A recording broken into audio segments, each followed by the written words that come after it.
예, 안녕하세요. 심규상 오마이뉴스 대전 충청 본부장입니다.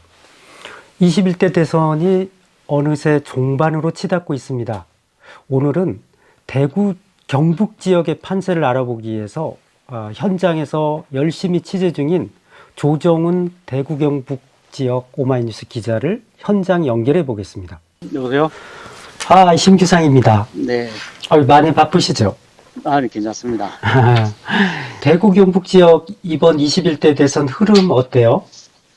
대구 경북 지역 같은 경우도 다른 지역과 크게 다르지는 않을 것 같긴 한데요. 네네. 어쨌든, 지난 대선과 비교를 한다면, 대구 경북에서도, 보수인 국민의힘 후보에 대한 지지율은 조금 낮아지고, 더불어민주당 이재명 후보의 지지율은 조금 더 오르지 않을까, 이렇게 보여집니다. 왜냐하면 이번 선거 역시, 윤석열 전 대통령이 12.3 비상계엄으로 인해서 탄핵을 당했고 그 여파로 치러지는 선거이기 때문에 대구 경북에서도 탄핵에 대한 비판 여론이 상당히 높은 편이었거든요. 네네. 그렇기 때문에 이번 선거는 예전과는 조금 다른 선거가 되지 않겠나 이렇게 지금 예상을 하고 있습니다. 그렇군요. 네.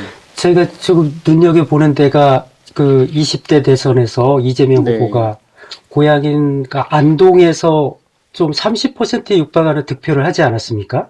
예, 그렇죠. 당시 32년 만에 민주당 후보가 안동에서 얻은 가장 높은 득표기다 이런 얘기도 나왔었는데요. 네.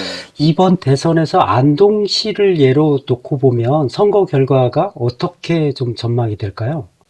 아무래도 이재명 후보의 고향이 안동이고, 네네. 안동, 예천, 봉화 이쪽으로는 상당히 이재명 후보에 대한 득표율이 상당히 좀 높아지지 않겠나 이렇게 보고 있거든요. 네. 각종 여론조사를 보더라도 아무래도 이제 이 안동, 예천, 봉화 지역을 포함한 대구 경북 지역의 지지율이 지난 대선과 네네. 비교를 했을 때 약 네. 10% 정도 오르는 여론조사가 계속 나오고 있어요. 그렇군요. 지난 예, 대선보다 10%나 더 높게 나오는군요. 예, 그렇죠. 지난 대선에서 이재명 후보가 대구 경북에서 22.7% 정도의 득표를 했었고, 네네. 대구에서는 21.6%, 그리고 경북에서는 23.8%를 득표를 했거든요. 네네. 그런데 이번에 각종 여론조사를 보면 29%, 30%를 넘는 여론조사가 거의 대부분으로 나오고 있습니다. 그렇군요. 네. 예를 들어서 제가 좀 설명을 해드리면은요. 네네. 지난 26일 한국지방신문협회가 에이스 리서치에 의뢰해서 지난 24일과 25일 양일간 전국 만 18세 이상 성인 남녀 3,028명에 대해서 AR에서 여론조사를 한 게 있습니다. 가장 최근에 한 거네요. 네. 네, 그렇죠. 이 여론조사의 응답률은 9%고 표본 오차는 95% 신뢰 수준의 플러스 마이너스 1.8%포인트거든요.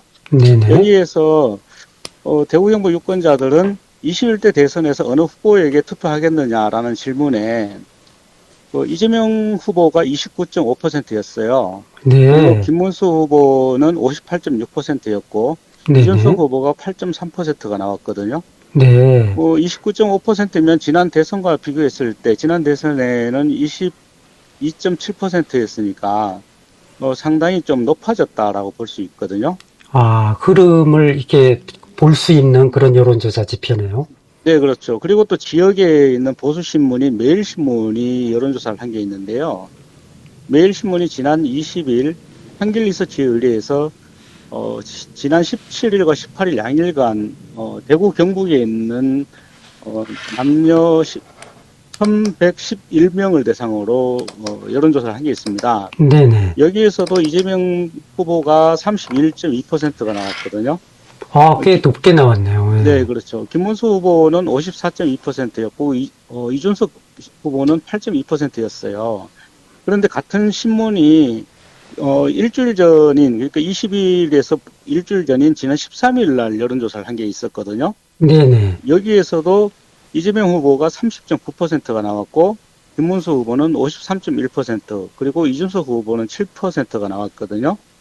이런 흐름을 본다면, 이재명 후보 같은 경우는 30% 30%에서 35%를 왔다 갔다 하지 않겠느냐 이렇게 예상을 할 수가 있고요. 김문수 후보 같은 경우는 지금 50% 박스 안에 지금 갇혀 있다 이렇게 볼 수 있는 거죠. 대구 경북 지역의 여론 흐름을 명확히 알 수 있는 그런 지금 지표들을 좀 말씀을 해주셨네요. 네, 그렇습니다. 이번 대선에서 대구 경북 지역의 가장 큰 이슈는 어떤 것들입니까?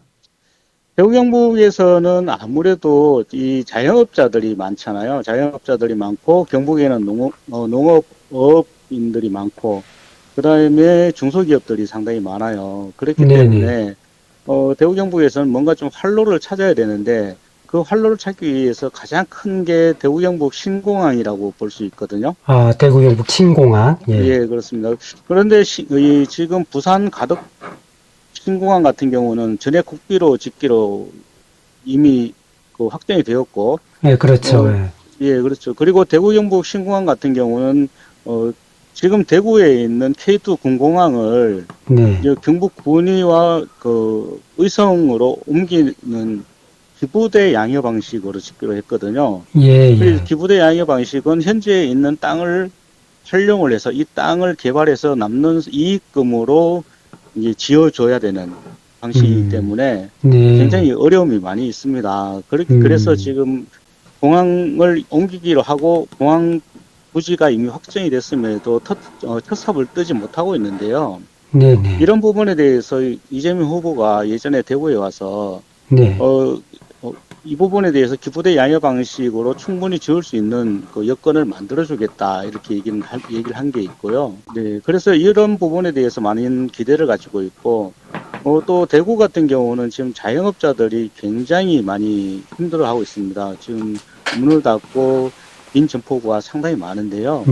이런 부분에 대해서도 다른 후보들보다는 이재명 후보가 좀 더 실물 경제에 강하지 않을까 이런 기대감도 가지고 있는 게 사실이죠. 그래서 이게 자영업자 문제나 신공항 문제에 대한 좀 기대가 높다 이런 말씀 해주셨고요. 네, 그렇습니다. 혹시 제가 여쭤보진 않았지만 다른 경북 지역의 선거 관련해서 조금 전하고 싶은 얘기가 더 있을까요? 아무래도 국민의힘을 좀 주시를 할 필요가 있는데요. 네네.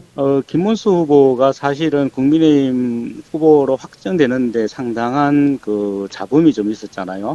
네네. 예, 이런 부분에 대해서 아직까지도 지역에서는 조금 그 앙금이 좀 남아있는 것 같습니다. 그래서 네. 지금 예전에 또 제가 기사를 한번 쓴 적이 있는데 국민의힘 그 국회의원들이 대구 경북의 국회의원들이 모두 25명인데 네. 이 사람들이 전부 100% 국민의힘 출신이거든요. 그렇죠. 예. 그런데 지금 적극적으로 좀 선거운동에 나서지 않고 있는 듯한 모습이 보여진다. 네. 그래서 이 사람들은 지금 대선보다는 대선 이후의 당권에 대해서 더 관심이 있는 게 아닌가 네. 이런 흐름이 보여져요. 그래서 국민의힘 내부에서도 이런 부분에 대한 비판이 나왔었거든요.